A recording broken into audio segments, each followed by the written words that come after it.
Joining ले लेते हैं जल्दी से, हमको कोई हटा नहीं पाएगा, क्योंकि सुप्रीम कोर्ट से हम ऑर्डर लेके आए हैं। शायद उनको समझाने वाले ने सुप्रीम कोर्ट का ऑर्डर ढंग से नहीं पढ़ाया है। सुप्रीम कोर्ट ने क्या दिया है, एक बार आराम से पढ़े।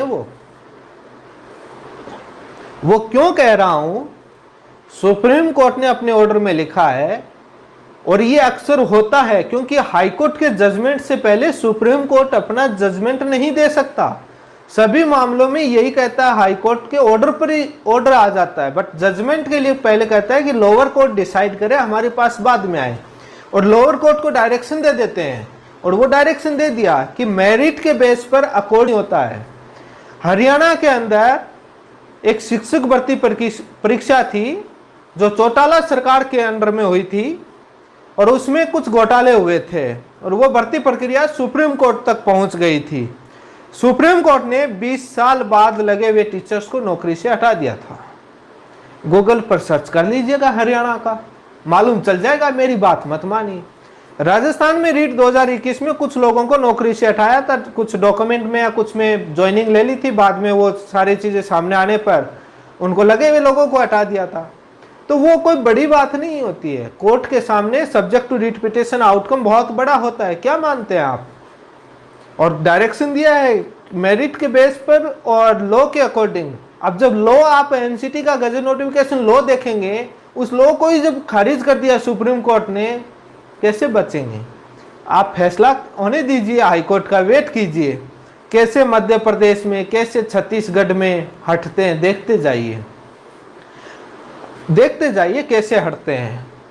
और सुप्रीम कोर्ट से जो मैंने बताया कि आपका जो छत्तीसगढ़ के बीएड के कैंडिडेट जो बड़े हैं वो खुश हो रहे हैं, वेट कीजिए, पॉइंट टू बी नोटेड, ना हट जाएं तो देख लेना आप।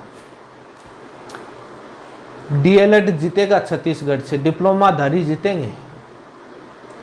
मैं बातें उलुल फुलुल नहीं करता, जो मेरा नॉलेज ओपिनियन के हिसाब से रखता हूं वो आज तक, अभी तक मेरा गलत नहीं गया है।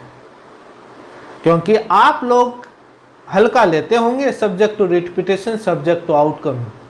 हाई कोर्ट है और सुप्रीम कोर्ट ने और रख दिया है, कोई नहीं बचाने वाला। सुप्रीम कोर्ट जाने लायक नहीं रहोगे, उसने अपने डायरेक्शन में वो चीज लिखी है, वो आप समझ नहीं पा रहे।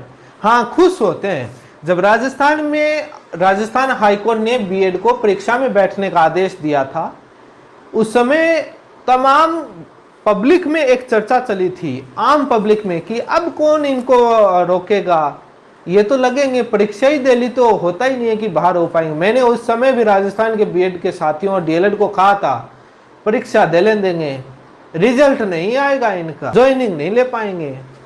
केवीएस के मामले में मैंने कहा था, परीक्षा देंगे, रिजल्ट नहीं आएगा, और वही हुआ, ज्वाइनिंग नहीं लेंगे, ये काउंसलिंग करवा लेंगे, नौकरी लग जाएंगे तो हट जाएंगे या लगेंगे नहीं।